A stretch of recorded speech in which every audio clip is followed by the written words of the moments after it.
लेता कि उसने देखा और तो फिर क्या जाता है? मेरे को 2 पल की खुशी तो मिलती ना। आइडिया तो अच्छा है, लिखो पर सिद्धार्थ दिमाग में बाबू, आया नहीं था। Orthogonal complement. ठीक है, तो लिखो if V F be an inner product space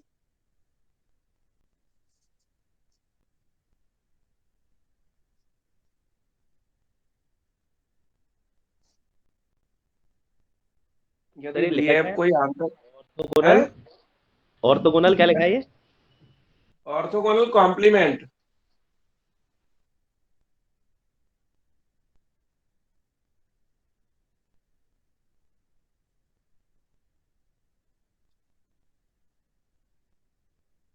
लिख दिया दुर्गेश? हाँ सर। तो लिखो यदि वी एफ कोई आंतर गुणक समष्टि है, if V F be an inner product space and capital S तथा capital S be a set of vectors in V तथा कैपिटल एस भी में सदिशों का समुच्चय।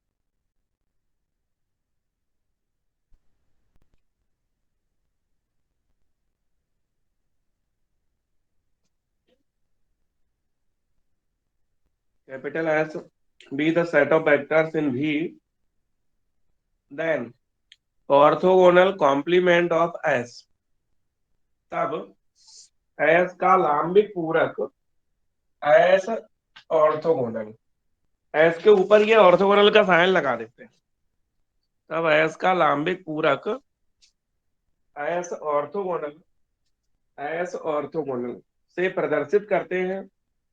Then the orthogonal complement of S is denoted by S orthogonal. लिख लिया? And defined by, इसे निम्न प्रकार परिभाषित करते हैं।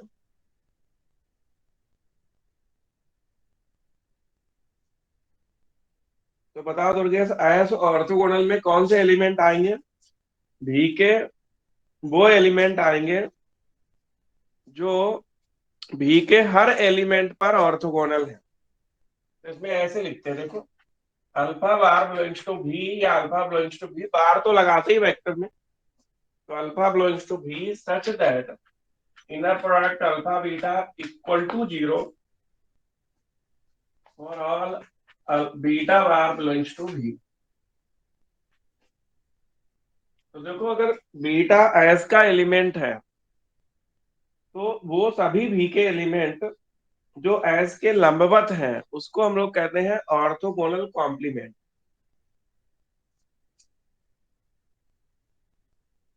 तो दुर्गेश बताओ, शब्दों में इसको कैसे लिख सकते हैं?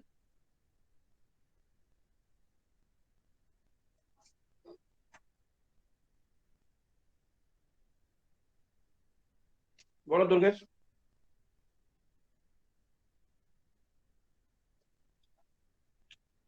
ऑर्थोगोनल कॉम्प्लीमेंट को शब्दों में कैसे लिख सकते हैं, मतलब कौन से एलिमेंट जो है वो ऑर्थोगोनल कॉम्प्लीमेंट होंगे?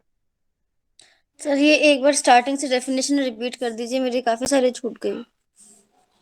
देखो, if V F be an inner product space, यदि वी एफ कोई आंतर गुणन समष्टि है, capital S is set of vectors in V, capital S V में सदिशों का समुच्चय है, तब एस का लांबिक पूरक एस ऑर्थोगोनल से प्रदर्शित करते हैं। Then the orthogonal complement of S is denoted by S और ये चिन्ह, एंड डिफाइंड बाई तथा निम्न प्रकार परिभाषित करते हैं। एंड डिफाइंड बाई, ये लिख लो, एस ऑर्थोगोनल इक्वल टू करके पूरा लिख लो।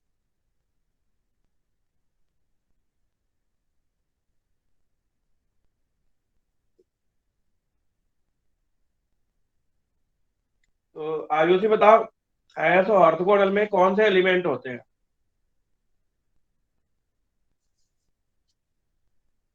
सर वी के किसी एलिमेंट, वी का कोई एलिमेंट लें और एस का कोई एलिमेंट लें, उनका इनर प्रोडक्ट हमेशा 0 आए। तो उसका मतलब क्या हुआ, थ्योरेटिकल मीनिंग क्या हुआ?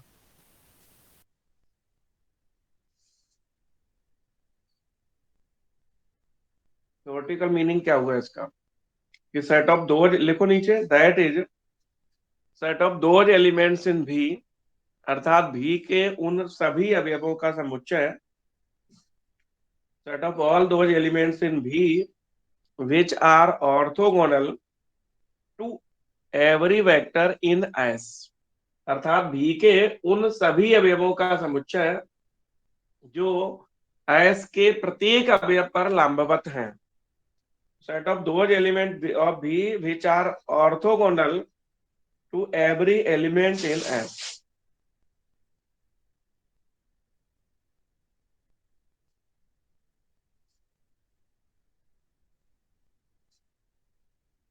लिख लिया। तो एस के ऑर्थोगोनल जो वेक्टर होते हैं उनको कहते हैं ऑर्थोगोनल कॉम्प्लीमेंट। ठीक है, एक परिभाषा और लिखो आयुषी, या इसी में चाहो तो इसी में लिख लो, अलग से ही लिख लो।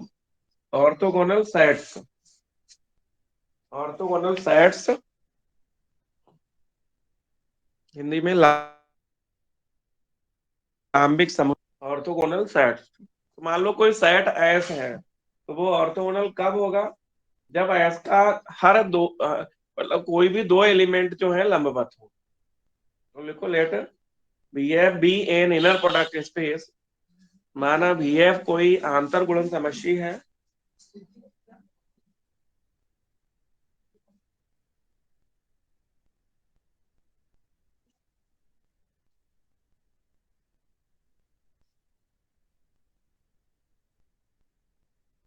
And capital S with a set of vectors in V, तथा कैपिटल एस भी में सदिशों का समुच्चय है, तब then S is said to be orthogonal set, तब एस लांबिक समुच्चय कहलाता है। Then S is said to be orthogonal set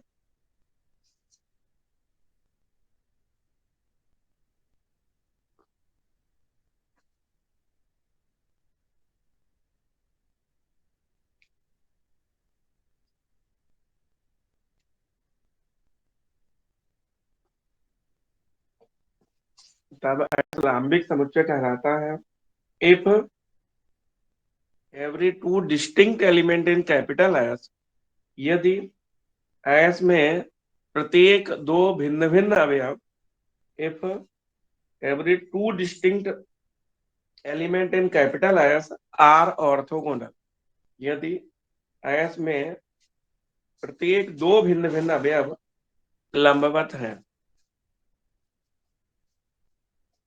Anshita, दोनों डेफिनेशन क्लियर हो गई?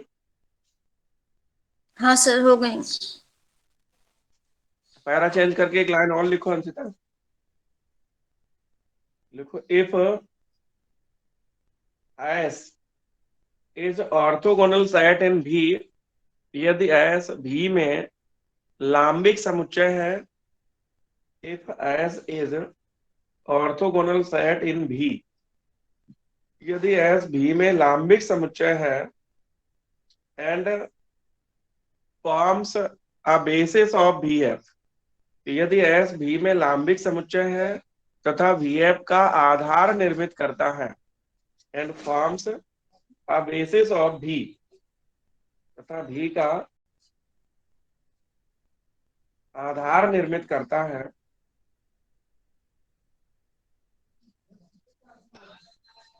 Then it is called orthogonal basis of V, तब यह भी का लांबिक आधार कहलाता है। Then it is called orthogonal basis of V, तब यह भी का लांबिक आधार कहलाता है। याद हो जाएगा अंशिता? अंशिता, बड़े ध्यान से याद करना डेफिनेशन, बिना डेफिनेशन के थ्योरम करने का मतलब है कि दुर्गेश, जी सर। बिना डेफिनेशन के थ्योरम करने का क्या मतलब है? सर समझ नहीं आएगी। और एक अच्छा एग्जांपल दो।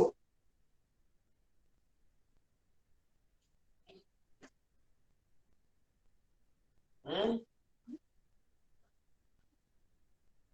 बोलो। सर अभी तो याद नहीं आ रहा। हमने कोई एग्जांपल दिया था तुझे ऐसा? तो लिखो दुर्गेश उस महान थ्योरम को जिसके बिना, ये दरअसल दो थ्योरम ही इस यूनिट में है, और उन दोनों के बिना एक ना आए तो कभी होता नहीं है।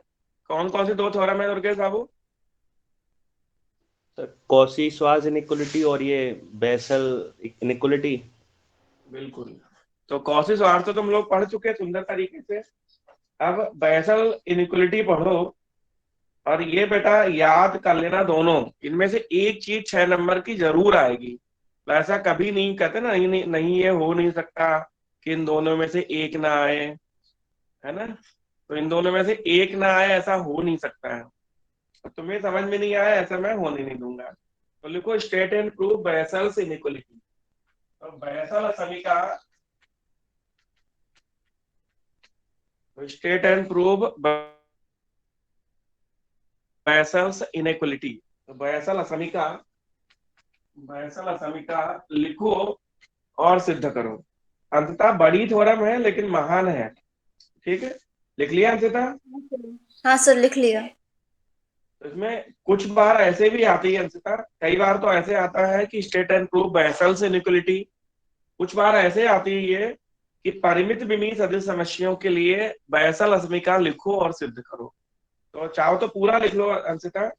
State and prove Bessel's inequality for finite dimensional vector space. Anshita finite dimensional vector space याद है तुम्हें? परिमित विमीय सदिश समस्या क्या होती है?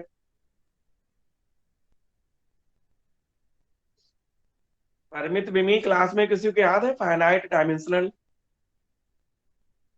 सर वीएफ अगर कोई वेक्टर स्पेस है वो फाइनाइट डायमेंशनल जब होगा जब वीएफ का कोई एक सबसेट एस इस प्रकार हो जो उसे जनरेट करे। Finite subset. तो हाँ V का फाइनाइट। एक फाइनाइट सबसेट ऐसे इस प्रकार हो कि LS इक्वल टू V, तब हम कहेंगे कि VF इज फाइनाइट डायमेंशनल। देखो कई बच्चों की यूनिट 1 छूटी हुई है, तो कल शाम को, दुर्गे शाम को 8 बजे किसी क्लास रहती है MWF में? हाँ सर, मेरी रहती है, डेली रहती है मेरी। काय की रहती है? तुम तो पढ़ चुकी हो फर्स्ट यूनिट। तो जो लोग सर फर्स्ट यूनिट रिवीजन हो नहीं गया पढ़े हैं, है। उनमें से किसी की 8 बजे क्लास नहीं रहती हो, तो कल हम तुम्हें पढ़ाएं, मतलब MWF में पहली यूनिट पढ़ाएं 8 बजे से। सर 6 बजे किसी की से कर रहती है? लीजिए तो मैं भी ज्वाइन कर पाऊंगी। जिन लोगों ने जिन लोगों ने नहीं, तुम क्या करोगी पढ़ के? तुमने तो आती होगी। सर जिन रिवीजन लोगों ने हो पहली जाएगा यूनिट तो नहीं पढ़ी है उनको डेफिनेटली। पढ़ने दो। ठीक है, तो लिखो अंशिता, बेसल समीकरण या परिमित विमीय सदिश समष्टि के लिए बेसल समीकरण लिखो और सिद्ध करो। तो ये स्टेटमेंट अंशिता 2 नंबर का इसका आता है। कई बार केवल स्टेटमेंट ही आ जाता है बेसल इनइक्वलिटी का। मान लो कॉसी श्वार्ट्ज 6 नंबर में आ गई, तो उधर से आएगा स्टेट बेसल थ्योरम। तो बेसल समीकरण का कथन 2 नंबर में आता है। तो कथन लिखो अंशिता, इफ, तो बेसल इनइक्वलिटी का कथन भी बहुत बड़ा है। तो लिखो यदि capital V equal to curly bracket में अल्फा 1 अल्फा 2 अल्फा 3 अल्फा है, B इक्वल टू लिखो alpha 1 alpha 2 alpha 3 dot dot alpha N is any finite. तो लिखो यदि B इक्वल टू लिख लो, और लिखो आंतर गुणन समष्टि V में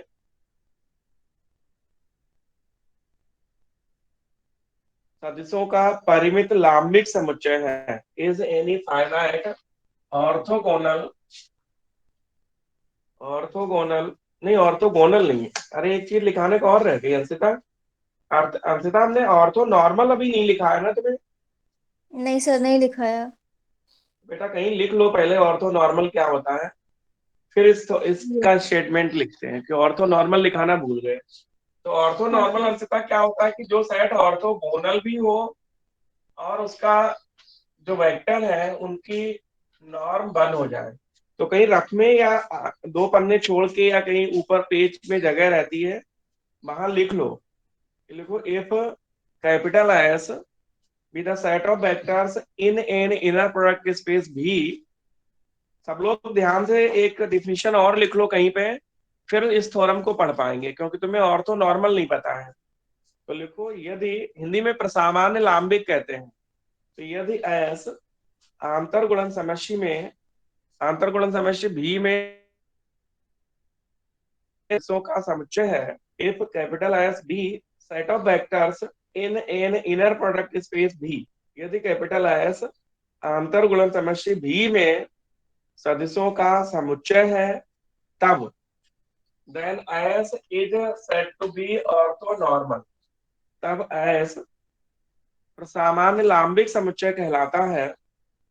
then S is said to be orthonormal. तब एस सामान्य लांबिक समुच्चय कहलाता है यदि, इफ, इसमें देखो दो बातें होती हैं। एक तो ये बात होती है कि ये ऑर्थोगोनल होता है, इसका मतलब कि कोई भी दो एलिमेंट हैं तो वो एक दूसरे के परपेंडिकुलर होंगे, ठीक है। तो क्या होता है कि alpha beta belongs to S, alpha not equal to beta, तो then inner product alpha beta equal to 0। तो पहली कंडीशन अंशिता ये होती है कि एस ऑर्थोगोनल होगा, लांबिक होगा। लांबिक में क्या है कि कोई दो सदिश अगर अल्फा बीटा है तो inner product alpha beta equal to 0। पहली शर्त ये होती है। दूसरी शर्त ये होती है कि एस के जितने एलिमेंट हैं, तो एस के जितने एलिमेंट हैं उन सबकी जो नॉर्म है वो 1 होगी। तो norm alpha equal to 1। Anshita समझ गई कि ऑर्थो नॉर्मल सामान्य लांबिक में दो कंडीशन होती है। एक कंडीशन होती है कि हर एलिमेंट या हर वेक्टर एक दूसरे पे लंबवत होता है, परपेंडिकुलर होता है। दूसरी ये कि हर वेक्टर की जो नॉर्म या लंबाई होती है वो 1 होती है। तो ऐसा सेट सामान्य लांबिक कहलाता है। अंशिता डिफिनेशन क्लियर हो गई? हाँ सर, हो गई। तो अभी हम जो लेके चल रहे हैं ना, ये बी, ये जो बी है ये ऑर्थो नॉर्मल है। इसका मतलब इसमें कितनी कंडीशन होंगी? दो कंडीशन। पहली बात तो इसका हर वेक्टर एक दूसरे के लंबवत होगा, और दूसरे इसके खुद की नॉर्म जो है वो 1 होगी। तो यदि लिखो, यदि कैपिटल बी इक्वल टू, ये लिख लो, is any finite orthonormal है, ये ऑर्थोगोनल नहीं है, orthonormal, orthonormal set of vectors in inner product space V. तो माना capital B equal to curly bracket में alpha 1 alpha 2 alpha 3 dot dot alpha n, आंतर गुणन समष्टि भी में सदिशों का परिमित प्रसामान्य लांबिक समुच्चय है, is any finite orthonormal set of vectors in inner product space V. तो माना भी, माना कैपिटल बी इक्वल टू ये आंतर गुणन समष्टि भी में सदिशों का परिमित प्रसामान्य लांबिक समुच्चय है, ठीक। एंड तथा and if beta belongs to V, तथा बीटा बिलोंग्स टू भी है, तो बीटा किसका एलिमेंट है? भी का। तो अगर बीटा भी का एलिमेंट है, तब summation i equal to 1 to n, summation i equal to 1 to n modulus inner product beta alpha आई का होल स्क्वायर लेस और equal to norm beta square. तो काफी बड़ी थ्योरम है अंशिता, काफी का बहुत बड़ी थ्योरम है ये। I equal to 1 to n inner product beta alpha आई का मॉडुलस का होल स्क्वायर लेस और equal to norm beta square. तब किसी बीटा बिलोंग्स टू भी के लिए मॉडुलस समेशन मॉडुलस ये लेस और इक्वल टू ये। तो यहां तक तो प्रूफ करना ही है। इसके आगे कह रहा है फर्दर मोर, आगे भी, फर्दर मोर आगे भी, ये जो लेस देन और इक्वल टू है ना, इसकी जगह इक्वल टू हो जाएगा। तो further more equality holds, equality holds, बहुत धीरे धीरे दो थ्योरम तैयार करना, कॉशी श्वार्ट्ज और बेसल, इन्हीं दोनों में से यूनिट कवर हो जाएगी, 6 नंबर का आ जाएगा। तो आगे भी समानता फर्दरमोर इक्वलिटी होल्ड्स, आगे भी समानता होगी, मतलब इनके बीच में जो है जहां लेस देन और इक्वल टू लगा वहां इक्वल टू हो जाएगा, यदि और केवल यदि, if and only if beta is in subspace span by, तो यदि और केवल यदि बीटा, कॉमा लगाओ और लिखो alpha one alpha two dot dot alpha n के विस्तारित उप समष्टि में है, beta is in subspace spanned by alpha one alpha two alpha three up to alpha n. तो आगे भी इक्वलिटी होगी, समानता होगी, यदि और यदि beta alpha one alpha two dot dot alpha n के विस्तारित उप समष्टि में, या विस्तृत लिख सकते हैं हिंदी में, विस्तृत उप समष्टि में है, is in subspace spanned by alpha one alpha two alpha n. इसका मतलब अंशतः बता पाओगी कि बीटा इनकी विस्तृत या स्पान्ड सब स्पेस में होने का क्या मतलब होगा, कि जो बीटा है वो लीनियर कॉम्बिनेशन होगा alpha one alpha two alpha n का, मतलब बीटा इक्वल टू होगा a one alpha a two alpha two dot dot a n alpha, क्योंकि जो स्पांस करता है तो उसका मतलब वो लीनियर कॉम्बिनेशन होता है। तो यदि तो हम ये कह रहे हैं कि इक्वलिटी होगी, समानता होगी, यहाँ इक्वल टू लग जाएगा, तो वो तभी लगेगा जब बीटा जो है वो alpha one alpha two alpha n के रैखिक विस्तृति की उपसमष्टि में है, इसका मतलब लीनियर कॉम्बिनेशन। ठीक है, और अभी भी खत्म नहीं हुई, आगे लिखो ऑल्सो प्रूव दैट, यह भी सिद्ध करो कि, ऑल्सो प्रूव दैट, बहुत थोड़ा में है ये दोनों, तो यह भी सिद्ध करो कि सदिश vector gamma equal to beta minus summation A I alpha I I equal to one to n, यह भी सिद्ध करो कि सदिश gamma equal to beta minus summation A I alpha i is orthogonal to each alpha j, is orthogonal, orthogonal है यहाँ पे, और जो बी था वो ऑर्थो नॉर्मल था। तो यहाँ लिखा है यह भी सिद्ध करो कि gamma equal to beta minus summation A I alpha i प्रत्येक alpha j is orthogonal to each alpha j, यहाँ जो जे है वो भी उन्हीं के एलिमेंट में है, वन से लेकर एन तक, जहाँ जो अल्फा जे है या जे जो है वो वन से लेकर एन तक, मतलब जो गामा है वो प्रत्येक alpha one alpha two alpha n पे ऑर्थोगोनल होगा। इसका मतलब inner product gamma alpha j जो है वो 0 होगा। तो काफी कठिन थ्योरम है लेकिन महान थ्योरम है। तो आयुषी जी, यस वैसे सर। थ्योरम की तो बात बेटा तब कर पाएंगे जब स्टेटमेंट समझ में आएगा। तो बताओ इस स्टेटमेंट के हिसाब से आपको क्या लग रहा है, कितनी बातें हमें प्रूफ करनी है?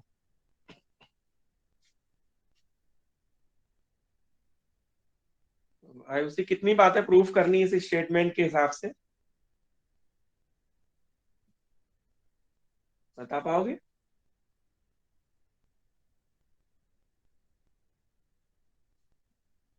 कोई बता पाएगा क्लास में कितनी बातें इस थ्योरम में प्रूफ करनी है? 3 करनी है सर। दीपिका बताओ, 3 कौन कौन सी क्या क्या करनी है? सर पहले तो ये जो मतलब दी है कंडीशन की summation i is equal to 1 to n modulus inner product beta alpha आई का स्क्वायर, ये करनी है प्रूफ जब बीटा कोई ऑर्थोनॉर्मल सेट है तब। और फिर दूसरा प्रूफ करना है कि ये जो इनइक्वालिटी है लेस देन और इक्वल टू, ये इक्वल टू हो जाएगी अगर बीटा है वो ये जो alpha one alpha two alpha n का लीनियर कॉम्बिनेशन के फॉर्म में रिप्रेजेंट हो जाए तो फिर ये जो है इनइक्वालिटी यहाँ पे लेस देन इक्वल टू की जगह सिर्फ इक्वल टू आ जाएगा।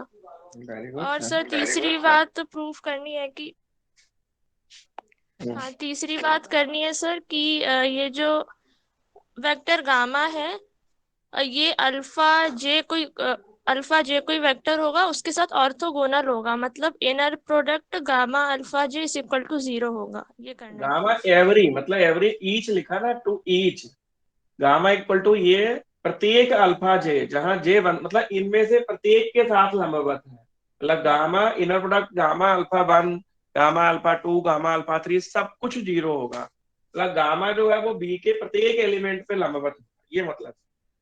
हाँ सर। तुम्हें लग रहा है ये थ्योरम हो जाएगी 2-3 दिन में? करें? Yes sir.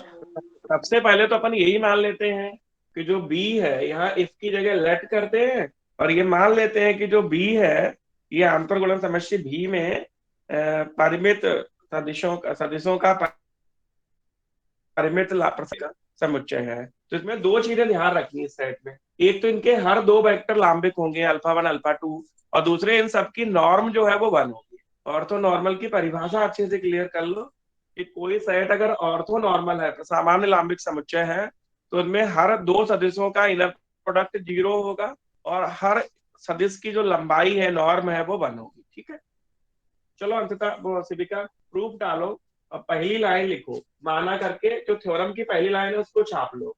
तो माना बी इक्वल टू लिख लो और वैसे ही लिख लो जो लिखा है। तो माना बी इक्वल टू लिख लो, आंतर गुणन समष्टि भी में सदिशों का परिमित और सामान्य लांबिक समुच्चय है। तो बी इक्वल टू लिखो और is any finite orthonormal set of vectors in inner product space भी एफ। तो पहली लाइन तो ये एज इट इज छाप लो।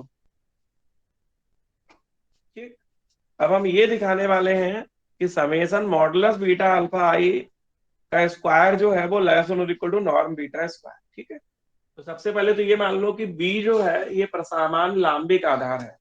तो बी इक्वल टू लिखो finite orthonormal set. Ortho normal और ऑर्थोगोनल कहाँ पे अंतर समझ लेना दोनों में, एक जगह ऑर्थोगोनल भी लिखा है और सब जगह ऑर्थो नॉर्मल लिखा है।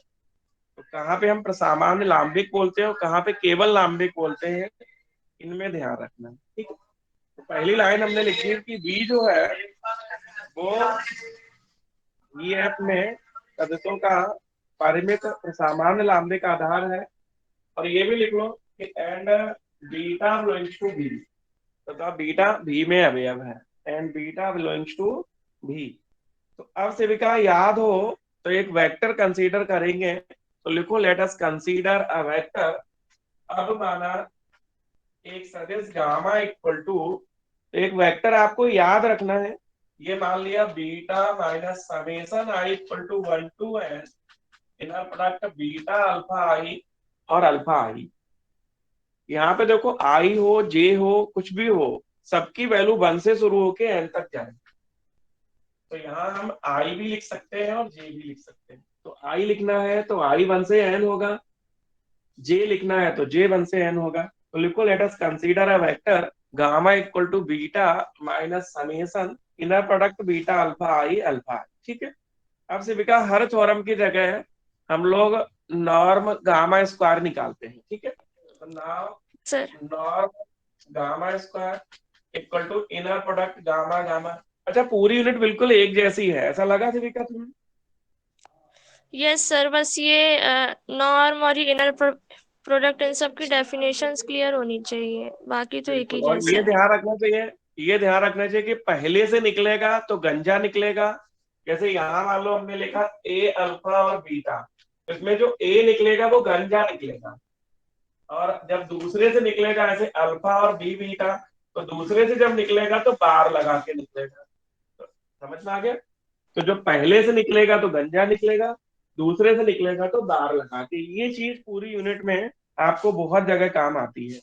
तो इनर प्रोडक्ट गामा गामा का मतलब है कि इनर प्रोडक्ट, और ये पूरी वैल्यू लिखनी है beta minus summation i equal to 1 to n और inner product beta alpha i. अब हमने सिविका बताया कि आई लिखो चाहे जे लिखो, उससे कोई फर्क नहीं है, क्योंकि आई की वैल्यू भी 1 से लेकर एन तक है और जो जे है वो भी 1 से एन तक है। तो चूंकि अगर हम दोनों यहाँ एक जैसे लिखेंगे तो इससे ये समझ में नहीं आएगा कि कौन किसके साथ है, तो इसलिए हम दूसरे वाले फैक्टर में ये वैल्यू बदल के ऐसे लिख सकते हैं beta minus summation j equal to 1 to n beta alpha j और अल्फा जे। तो ये डिफरेंस पैदा करने के लिए किया गया है, हालांकि अंतर कुछ नहीं है, जे 1 से एन तक है तो इसमें बीटा अल्फा 1 आएगा, तो इसमें और इसमें अंतर कुछ नहीं है, बस एक दिखाई दे वो डिफरेंस, इसलिए यहाँ आई लिखा है अल्फा आई और यहाँ लिखा है अल्फा जे। तो एक जगह लिखा है अल्फा आई और एक जगह लिखा अल्फा जे। कुछ समझ में आया सेविका? यस सर, आ गया। तो अल्फा आई और अल्फा जे में कोई अंतर नहीं है, बस अंतर ये है कि हमारी आंखों के सामने दिखाई दे कि ये दोनों अलग अलग है, ये अलग वेक्टर है और ये अलग वेक्टर है वो 1 से लेकर n तक। ठीक, तो बताओ सेविका, पहले बीटा लेंगे और ये पूरा वेक्टर एज इट इज लिख लेंगे। हाँ तो सर। बीटा के साथ ये पूरा लिख लेंगे, beta minus summation inner product beta alpha i, sorry alpha j लिखा है, तो अल्फा जे, तो जे इक्वल टू 1 से है। तो पहले बीटा लिख के ये पूरा लिख लेंगे, माइनस लगा के सिर्फ का ये देखो दूसरी वैल्यू है, सॉरी पहली, तो पहले से ये स्केलर है, तो ये स्केलर बाहर निकालेंगे तो अल्फा आई के साथ ये पूरा लिखना पड़ेगा। तो हाँ देखो सर। पहले फैक्टर में से निकलेगा तो सीधा निकलेगा, दूसरे में से जब निकालेंगे तो बार लगा के निकलेगा। तो ये जो माइनस है, तो ये समेशन में i equal to 1 to n inner product beta alpha i, ये तो बाहर निकलेगा। अब अल्फा आई बचेगा और ये पूरा एज इट इज बचेगा। तो यहाँ पे अल्फा आई बचेगा और ये पूरी वैल्यू जो लिखी है वो पूरी बचेगी, beta minus summation j equal to 1 to n, और जो है वो लिख। अंशिता, कठिन लग रहा है? सर अभी तक तो नहीं लग रहा। तो अंततः समझ में आ गया कि ये स्केलर है, इनर प्रोडक्ट और नॉर्म दोनों स्केलर होते हैं, तो ये बाहर निकलेगा तो बचेगा अल्फा आई, और ये तो पूरा यहां से यहां तक एलजीडी रहेगा, जैसा लिखा वैसे ही रहेगा। तो पहले बीटा के साथ ये पूरा आएगा, माइनस करके ये बाहर निकलेगा और अल्फा आई के साथ ये पूरा। अब बताओ अंशिता, बीटा का जब करेंगे तो बीटा बीटा एक एलिमेंट होगा माइनस, जब ये निकलेगा तो बताओ गंजा निकलेगा कि बाहर लगा के निकलेगा? सर बाहर लग कर निकलेगा। बिल्कुल, तो एक तो बेटा बीटा बीटा हो जाएगा, तो एक जो वैल्यू होगी वो हो जाएगी बीटा बीटा। ठीक है, तो एक तो हो जाएगा बीटा बीटा, अच्छा बता पाओगी? एक तो हो जाएगा बीटा बीटा, माइनस करके जो आएगा वो बता पाओगी क्या आएगा? सर ये वाली लाइन आप फिर से बताइए मुझे, जो आपने अभी लिखी नीचे। ये वाली लाइन, हाँ सर। इसमें हमने कुछ नहीं किया, देखो इधर, अगर अल्फा प्लस बीटा और गामा हो तो इसको लिखते हैं alpha gamma plus beta gamma, ऐसे लिखते हैं। तो ये अल्फा मान लो, ये बीटा मान लो, तो अल्फा माइनस बीटा और गामा लिखा है, तो पहले अल्फा और गामा पूरा लिख देंगे, माइनस करके ये बाहर निकलेगा और अल्फा आई के साथ ये पूरा लिख देंगे। उस पूरी यूनिट में एक जैसा काम है, या तो पूरी यूनिट समझ में आएगी या कुछ समझ में नहीं आएगा, समझ रहे हैं? शांत बाबू तुम बताओ भाई, शांत हाँ सर, आ गया सर। शांत, अब बताओ भाई साहब कि बीटा बीटा एक एलिमेंट हो गया, तो माइनस करके बाहर क्या निकलेगा और अंदर क्या बचेगा वो बताओ साहब। सर बाहर ये जो बीटा अल्फा बीटा जी के होगा, आगे जो लिखा है ना, वो सर बार लगा के, माइनस में बाहर बार लगा निकलेगा। के अपन लिख देंगे, और जो बीटा और अल्फा जी। तो यहाँ माइनस में जो ये वैल्यू है, स्केलर वैल्यू है, ये बाहर निकलेगी बीटा बीटा अल्फा जे का बार, और जे तो 1 से लेकर n तक है ही। ठीक है, तो बीटा बीटा एक एलिमेंट होगा, माइनस ये स्केलर है तो बाहर निकलेगा, लेकिन दूसरे कोऑर्डिनेट से निकलना तो बाहर लगा के निकलेगा। अब बताओ बीटा किसके साथ बचेगा साथ? क्या सर? बीटा अब किसके अंदर क्या और बचे? जैसे बीटा बीटा हो गया, माइनस ये बाहर चला गया, अब बीटा अल्फा जे बचेगा। हाँ कठिन तो नहीं लगना चाहिए, बहुत एक जैसी यूनिट है। अब कोई पढ़ नहीं रहा हो घर में, बिल्कुल वैसे ही कॉपी खोल के बैठ जाता, उसके लिए पता नहीं है। तो शांत, ये एक बात हो गई यहाँ पे, ये बीटा बीटा एक एलिमेंट हो गया, माइनस करके बीटा अल्फा जे हो गया। ठीक है बेटा, अब बताओ शांत, ये तो जैसा है वैसे ही रहेगा, हाँ माइनस करके summation i equal to 1 to n, ध्यान रखना आई और जे में कोई अंतर नहीं है। अब शांत देखो, इसको हम ऐसे लिखते हैं, तो अल्फा आई बीटा एक एलिमेंट आएगा, अल्फा आई और बीटा, ठीक है, माइनस करके शांत ये वैल्यू है, ये फिर बाहर निकलेगी, बाहर लगा के निकलेगी, हाँ ये सेकेंड बीटा में अल्फा बाहर जे लगे। जो है उसको बाहर लगेगा, तो summation j equal to 1 to n beta alpha j का बाहर लगेगा। अब अंदर बताओ सर, अंदर क्या बचेगा यहाँ पे? जैसे अल्फा आई बीटा एक एलिमेंट हो गया, ये बाहर निकल आई वैल्यू, तो अंदर बचेगा अल्फा आई अल्फा जे। अंदर अल्फा आई बचेगा और अल्फा हाँ आई अल्फा जे। दरअसल ये जे लिखने का पर्पज यही था कि नहीं तो अल्फा आई दिखता, जबकि वो वैल्यू एन मानों के लिए है, इसीलिए जे माना है। तो ध्यान रखना कि दूसरे में जे मानने के पीछे एक लॉजिक है, नहीं मानोगे तो भी थ्योरम में कोई फर्क नहीं पड़ेगा, दोनों जगह अल्फा आई लिख लोगे तो भी कोई फर्क नहीं पड़ेगा, लेकिन उस समय ध्यान रखने में दिक्कत आती है, क्योंकि यहाँ अल्फा आई दिखेगा, अल्फा आई दिखेगा, तुम्हें तो ये पता है कि 1 से लेकर एन तक सभी वैल्यू देनी है, लेकिन अभी दिख रहा है कि अल्फा आई अल्फा जे। ठीक, तो शांत बताओ कौन सी वैल्यू कैंसिल होती दिख रही तुम्हें, कट कौन सी वैल्यू रही है, ये बताओ। तो पहले तो ये बताओ कि इनर प्रोडक्ट बीटा बीटा को हम नॉर्म बीटा स्क्वायर लिख लें। हाँ सर, दूसरी और लास्ट की कट रही है शायद। दूसरी और लास्ट की अभी तो नहीं कट रही लाल मेरे, क्योंकि अभी हाँ वहां अल्फा आई अल्फा जे लिखा है ना इसलिए। हाँ सर। लेकिन देखो ये भी कट जाएगी, नहीं ये नहीं कटेगी, ये भी माइनस में है, ये भी माइनस में है। ठीक कह रहे हो। तो दूसरी और आखिरी कटेगी, लेकिन अभी नहीं कटेगी, जब तक वो अल्फा आई अल्फा जे का ट्रीटमेंट नहीं होगा ना तब तक नहीं कटेगी। अभी हाँ तो सर। जैसा है वैसे ही लिख लो। तो ये समेशन में j equal to 1 to n inner product beta alpha j, और फिर यहाँ बीटा अल्फा जे। ठीक है, इसमें एक जगह बार लगा लो, तो बीटा अल्फा जे और बीटा अल्फा जे का बार। तो देखो ये वैल्यू भी वही लिखी है शांत, ये माइनस में, ये summation i equal to 1 to n। देखो बीटा अल्फा आई है, और अल्फा आई बीटा को अल्फा बीटा को हम लोग बीटा अल्फा बार लिख सकते हैं, तो ये भी वही वैल्यू लिखी है, कोई अलग से वैल्यू नहीं लिखी है, ये वही लिखा बीटा अल्फा आई का बार। तो ये बीटा अल्फा आई का बार होगा और ये बीटा अल्फा आई होगा, तो ये होगा बीटा अल्फा आई, और इसको चाहो तो लिख सकते हो बीटा अल्फा आई का बार, चाहो तो, नहीं तो अल्फा आई बीटा आई तो लिखा ही है, साइड से लिख देना, क्योंकि inner product alpha beta equal to inner product beta alpha बार। तो अल्फा बीटा लिखा तो उसको बीटा अल्फा बार लिख सकते हैं, ठीक है, प्लस करके। अब देखो थोड़ा कठिन काम हो गया यहाँ पे, कि summation i equal to 1 to n तो लिखा ही है, और ये भी लिखा रहेगा बीटा अल्फा आई। अब देखना कठिन क्या हो गया, कठिन ये हो गया है, एक तो कई बच्चों को ये लगता है कि यहाँ आई है और यहाँ जे है, एक तो ये कंफ्यूजन होता है। दूसरा कंफ्यूजन क्या होता है कि ये जो अल्फा आई अल्फा जे है, अभी देखो बी कैसा है, ऑर्थो नॉर्मल।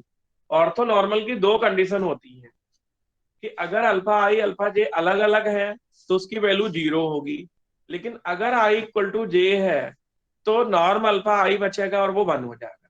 तो सिविका एक्सप्लेन कर पाओगी कि जब बेटा इसका इसके साथ करेंगे तो यहाँ पे केवल एक ही वैल्यू बचेगी, बता पाओगी सिविका?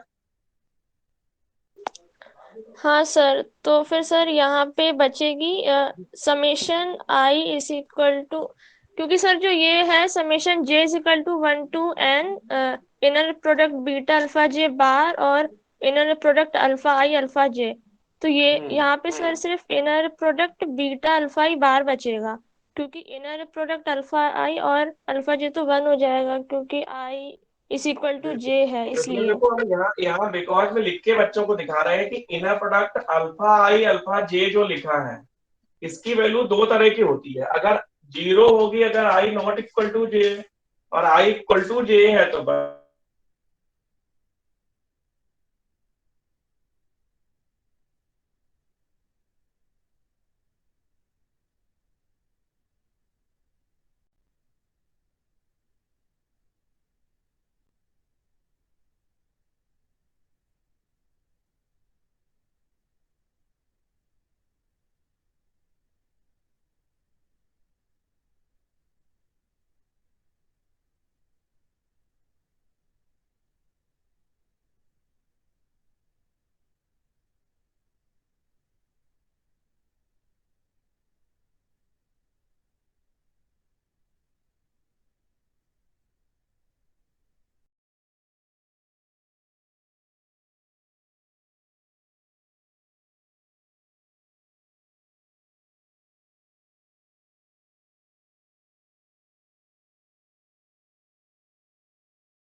यही लिख रखा है कि आई इक्वल टू जे के लिए 1 होगा, तो यहाँ पे जो अल्फा आई अल्फा जे है वो आई इक्वल टू जे है।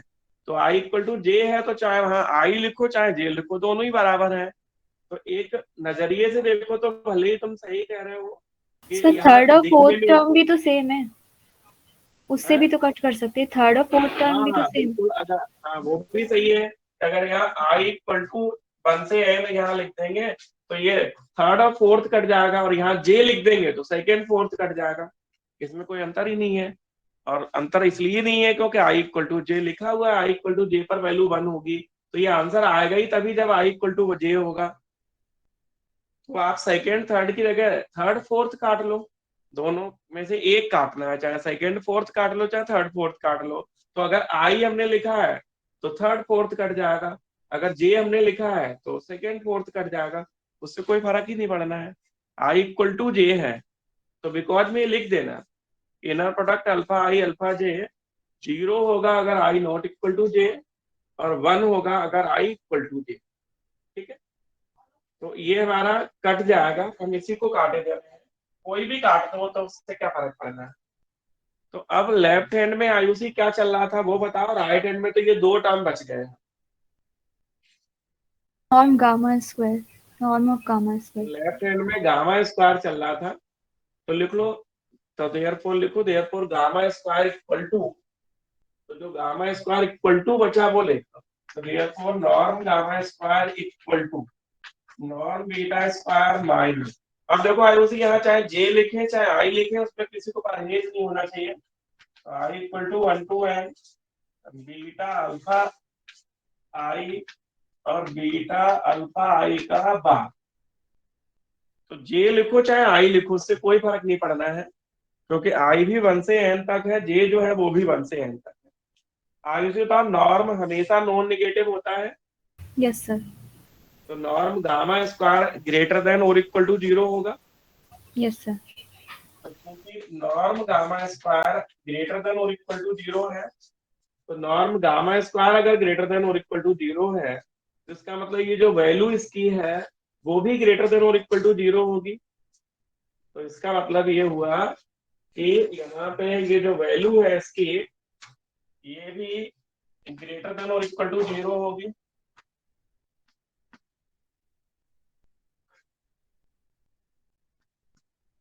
तो z इंटू जेड बार की जगह अंततः कितना लिख सकते हैं हम?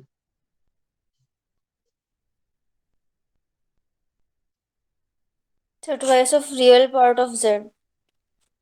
तो norm beta square minus i equal to 1 to n modulus of beta alpha आई का स्क्वायर लिख सकते हैं। तो देखो अंततः पहला आंसर जो लाना था वो आ गया, ये माइनस चिन्ह उधर जाएगा, तो ये जो वैल्यू है मॉडुलस बीटा अल्फा आई का स्क्वायर ये लेस देन और इक्वल टू हो जाएगी। implies that summation I equal to 1 to n modulus beta alpha आई का स्क्वायर लेस देन और equal to norm beta square. तो देखो अंततः पहला पार्ट प्रूफ हो गया, फर्स्ट पार्ट। हाँ सर हो गया। तो लिख दो फर्स्ट पार्ट प्रूफ्स प्रूव्ड। प्रथम भाग की उपपत्ति होती है। फर्स्ट पार्ट जो है modulus inner product beta alpha आई का स्क्वायर लेस देन और equal to norm beta square.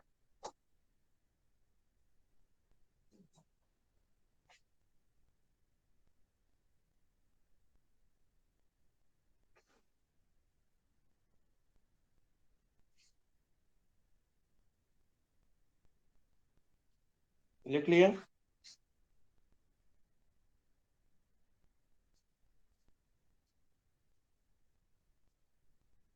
तो फर्स्ट पार्ट प्रूव्ड हो गया। अब अंशिता कह रहा है कि इक्वलिटी होल्ड्स, मतलब यहाँ जो लेस देन और इक्वल टू लिखा है यहाँ इक्वल टू उसी कंडीशन में हो सकता है जब beta equal to summation A I alpha आई हो जाए, मतलब A1 alpha 1 plus A2 alpha 2 plus dot dot plus AN alpha n. ठीक है, तो हम ये कहेंगे कि यहाँ अगर इक्वल टू इक्वलिटी होल्ड कर रही है, मतलब ये वैल्यू जो है वो इक्वल टू इसके हो जाए, तो उस कंडीशन में beta equal to A1 alpha 1 A2 alpha 2 dot dot AN alpha n होगा। ठीक है, करें अंशिता? हाँ सर। तो सेकेंड पार्ट डाल लो, और सेकेंड पार्ट में लिखो, तो लिखो इफ द इक्वलिटी होल्ड्स, यदि समानता है, if the equality holds, equality का मतलब है कि यहाँ बस इक्वल टू लगाना है, तो if the equality holds, that is करके ऐसे लिखो, summation inner product beta alpha आई का whole square I equal to 1 to n equal to norm beta square. तो इक्वलिटी का मतलब है कि समानता, समानता है, या यदि समानता है, तो यदि समानता है तो modulus inner product alpha beta, beta alpha आई का होल स्क्वायर जो है वो नॉर्म बीटा स्क्वायर के बराबर होगा। अब देखो इस स्थिति में जब ये इक्वल टू ये हो जाए, तो उस समय जो ये वैल्यू थी वो नॉर्म गामा स्क्वायर की थी, तो इसका मतलब उस स्थिति में नॉर्म गामा स्क्वायर कितना हो जाएगा, 0। तो अंततः दो तरीके हैं, या तो ये है कि लेफ्ट लेके चलो राइट प्रूफ कर दो, फिर राइट लेके चलो लेफ्ट प्रूफ कर दो, या फिर ये है कि शुरू से डबल इंप्लाइज लगा लो। तो बता अंशिता, लेफ्ट लेके राइट, फिर राइट लेके लेफ्ट प्रूफ करें, या पहले से डबल इंप्लाइज लगा ले, बोलो। सर डबल एम्प्लाइज लेकर चलते हैं। तो डबल इंप्लाइज से हमारी उतनी लाइनें बच जाए, जितनी इसमें लाइनें आएंगी उतनी बच जाएंगी, क्योंकि डबल इंप्लाइज अपन ने कर लिया तो उसका मतलब ही होता है इफ एंड ओनली। तो इक्वलिटी होल्ड्स, तो दैट इज ये हो गया। तो इसका मतलब डबल इंप्लाइज क्या होगा, इसका डबल इंप्लाइज जो होगा कि norm of gamma square equal to 0। तो ये इक्वलिटी होल्ड करेगी, तो यदि और केवल यदि, मतलब ये होगा तो ये होगा, ये होगा तो ये होगा, तो इससे डबल इंप्लाई लगाने से उतनी लाइनें बच जाएंगी। तो इक्वलिटी होल्ड करेगी अगर norm gamma square equal to 0। तो बता अंशिता, नॉर्म गामा तभी 0 हो सकता है जब गामा इक्वल टू कितना हो, 0। तो अगर गामा खुद 0 हो अंशिता, तभी तो नॉर्म गामा 0 होगी। और देखो हाँ सर। पहली लाइन में गामा की वैल्यू कितनी मानी हुई थी, देखो जरा, और डबल इंप्लाइज करके गामा की देखो कितनी वैल्यू मानी हुई थी अंशिता, बीटा माइनस कितना, beta minus summation of I is equal to 1 से n beta comma inner product of beta comma alpha I. यही माना था।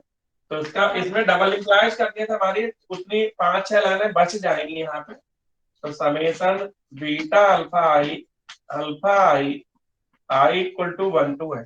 अंततः इनर प्रोडक्ट और नॉर्म दोनों स्केलर होते हैं, दोनों क्या होते हैं, स्केलर। तो अगर इसमें हम बीटा अल्फा आई को एक स्केलर ए आई मान लें, तो इसका मतलब beta equal to summation A I alpha आई हो जाएगा। डबल इंप्लाइज में beta equal to summation A I alpha I I equal to 1 to n। तो जहां ए आई आप लिख लो, ए आई कितना होगा, inner product beta alpha i, beta alpha. तो ए आई जो है उसकी वैल्यू मान ली है, क्योंकि ये स्केलर क्वांटिटी होती है। शिविका, इनर प्रोडक्ट और नॉर्म हमेशा कैसी चीज होती है, सर स्केलर होती है। तो इसे हम ए आई मान ले तो कोई पाप तो नहीं लगेगा। No sir. तो बताओ अगर बीटा जो है वो A1 alpha 1 A2 alpha 2 A1 alpha 1 A2 alpha 2 A3 alpha 3 dot dot AN alpha n के बराबर हो गया, तो इसका मतलब बीटा जो है वो alpha 1 alpha 2 dot dot alpha n के रैखिक विस्तृति में है कि नहीं है। हाँ सर है।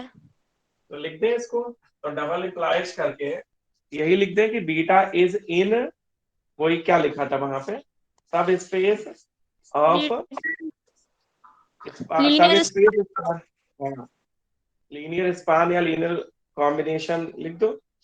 तो देयरफॉर बीटा इज इन, जो लिखा था वही लिख दो, अतः beta comma alpha 1 alpha 2 alpha 3 dot dot alpha n के रैखिक विस्तृति में है, लीनियर स्पान में है। तो beta is in linear combination, वो is in linear span of vector alpha 1 alpha 2 alpha n। जो थ्योरम में लिखा उसी थ्योरम का देख लो, क्या लिखा वही छाप दो। तो बीटा जो है सदिशों alpha 1 alpha 2 dot dot alpha n के रैखिक विस्तृति में है या विस्तृत उप समष्टि में है, क्योंकि जो लीनियर स्पान होता है वो भी सब स्पेस होती है।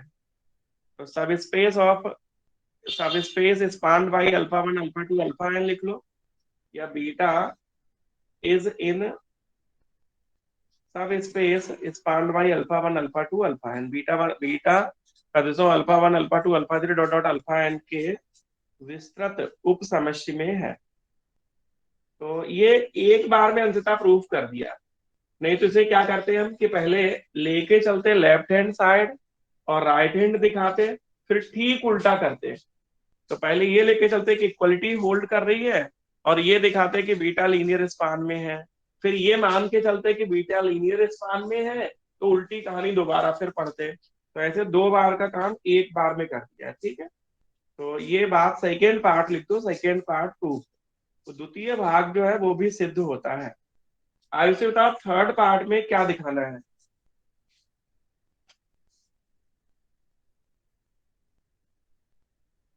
तो ये जो गामा है वो ऑर्थोगोनल है ईच अल्फा जे पे। तो gamma is orthogonal to each alpha, इसका मतलब ऑर्थोगोनल दिखाने के लिए हमें क्या करना पड़ेगा एलसी जी? सर जो इसका इनर प्रोडक्ट होगा अल्फा जे के साथ वो 0 होगा। तो इनर प्रोडक्ट गामा अल्फा जे निकाल ले, अगर वो 0 हो जाए तो आप मान लोगे कि gamma is orthogonal to alpha J.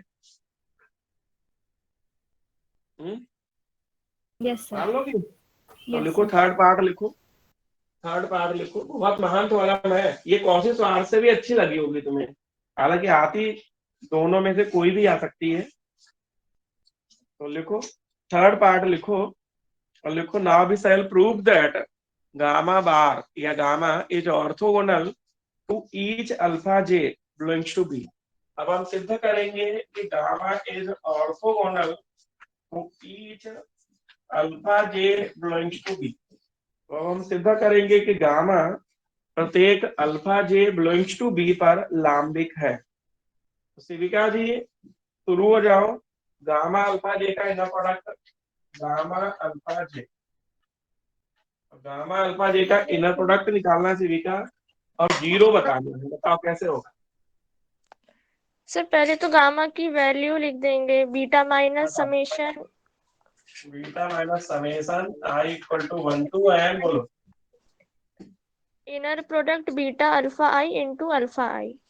Inner product beta alpha i into alpha. ठीक, अब क्या करें? अब सर कॉमा ये अल्फा जे भी तो है सर। अच्छा अल्फा जे भी है, हाँ अल्फा जे, ठीक है। सर, वो दो बी इससे कर ले। इनर प्रोडक्ट बंद कर दिया, उधर नहीं होगा बंद। अच्छा अच्छा अच्छा, ठीक, अब खुश हो गए? हाँ सर। बताओ। अब सर ये हो जाएगा inner product beta alpha J minus minus summation i is equal to 1 to n inner product beta alpha i into inner product alpha i alpha J.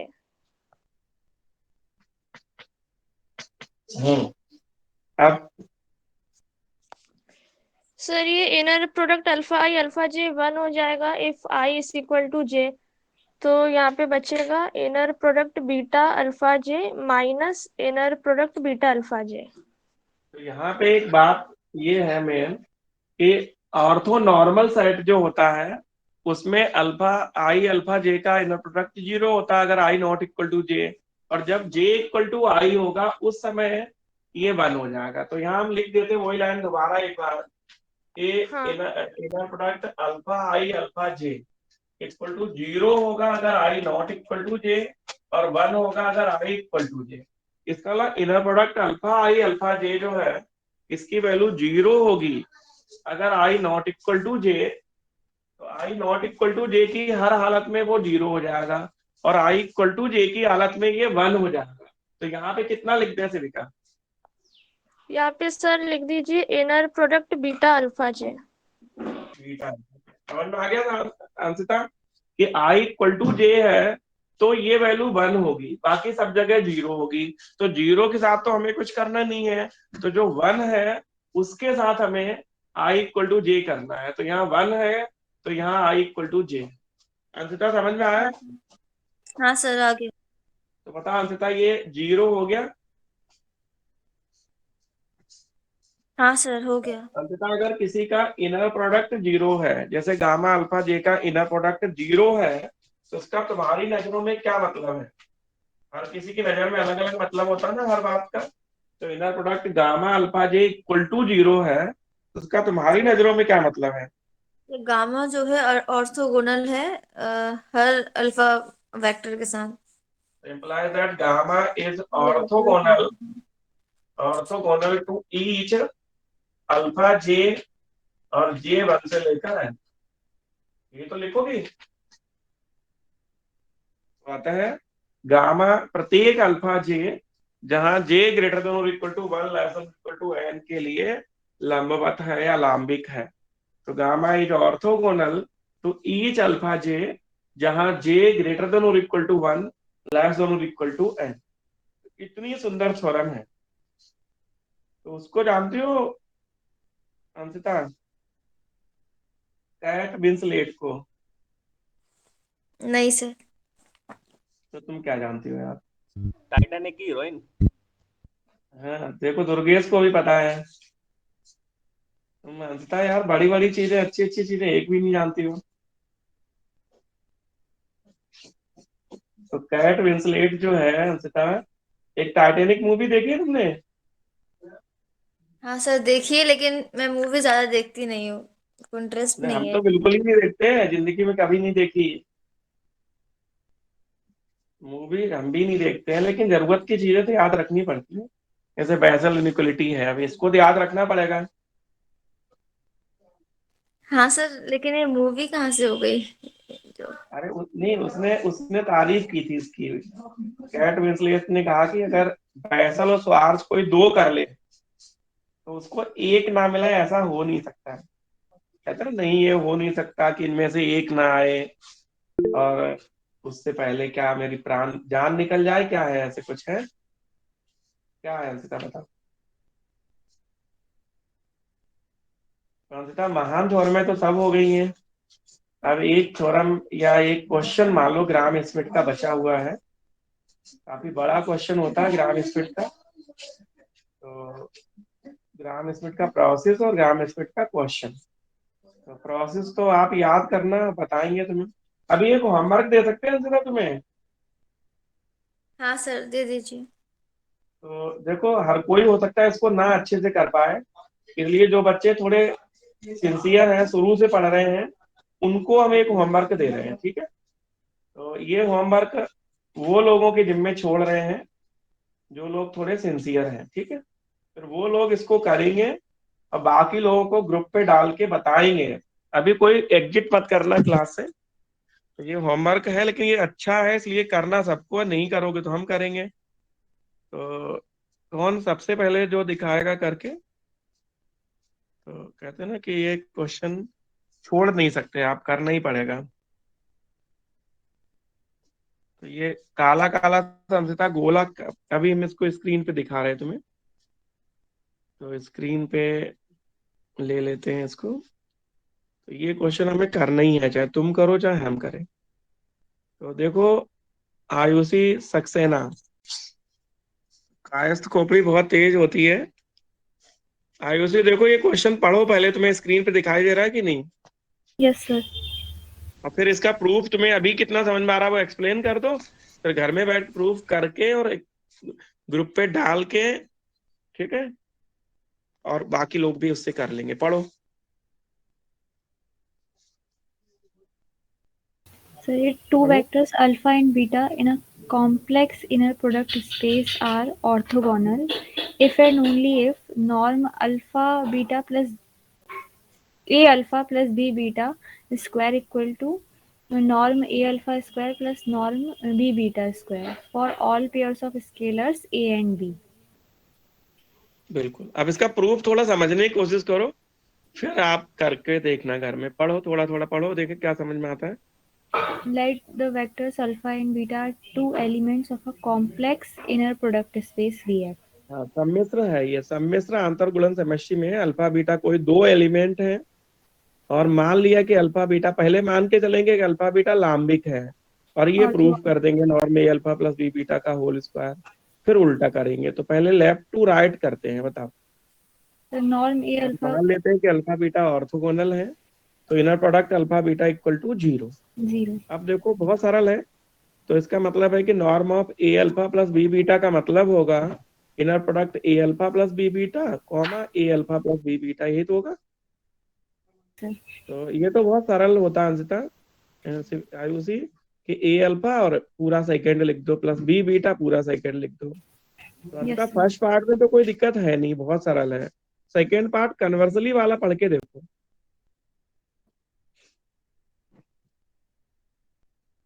Conversely वाला देखो अंशिता, आयुषी। सर इसमें कंडीशन ले लेंगे, फिर इक्वेशन 1 और 2.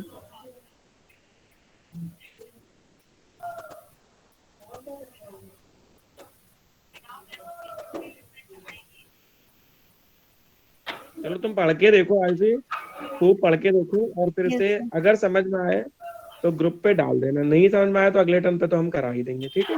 Yes, sir. तो यहीं तक करना है, केवल अल्फा बीटा और ऑर्थोगोनल, इसके इंपॉर्टेंट नोट लिखा ये नहीं करना है, ठीक है। Yes, sir. ये वो क्वेश्चन है जिसको हम छोड़ नहीं सकते, मतलब करना ही है, चाहे तुम लोग कर लो तो अच्छी बात है, नहीं करोगे तो हमें करना पड़ेगा, ठीक है। तो एक तो ये अंशिता क्वेश्चन हम छोड़ नहीं सकते हैं, ठीक है। और ऐसे एक तो क्वेश्चन और तुम्हें बताते हैं जो नहीं छोड़ सकते हैं। तो 3 क्वेश्चन आयुषी ऐसे जो हम छोड़ नहीं सकते, भले ही उनको अ, हमें करना पड़ा है, ठीक है। तो वो तीनों क्वेश्चनों पे गोले गोले बने हैं आयुषी, एक तो हमने बता ही दिया तुम्हें, 2 Yes, sir. क्वेश्चन और भेज रहे हैं। तो ये 3 में से पहले जो अभी दिया था वो ज्यादा आया है, तो पहले उसी को करना है। फिर एक आध तो हमसे भी करवा लेना, एक आध तुम लोग कर लोगे तो एक आध हमसे करवा लेना। ऐसे ये 3 क्वेश्चन हो जाएंगे, तीनों में से तीनों ही करने हैं, एक भी छोड़ना नहीं है। लेकिन जो एग्जाम के हिसाब से बच्चे पढ़ रहे हैं उनको तो बस कॉशी स्वार्ज और बैसल पढ़नी है, और ग्राम स्मिथ का एक क्वेश्चन कर लेना है, बस। फिर तो एकदम कहते हैं ना कि क्या कहते हैं दुर्गेश, कि खुद कहेगा क्वेश्चन आके, बोलो मुझको, क्या कहेगा क्वेश्चन आके दुर्गेश। हम्म क्या कह रहे, क्वेश्चन खुद आके क्या कहेगा,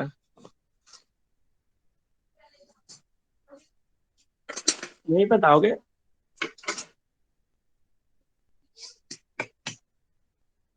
तो अंशिता ठीक है इतना काम आज के लिए।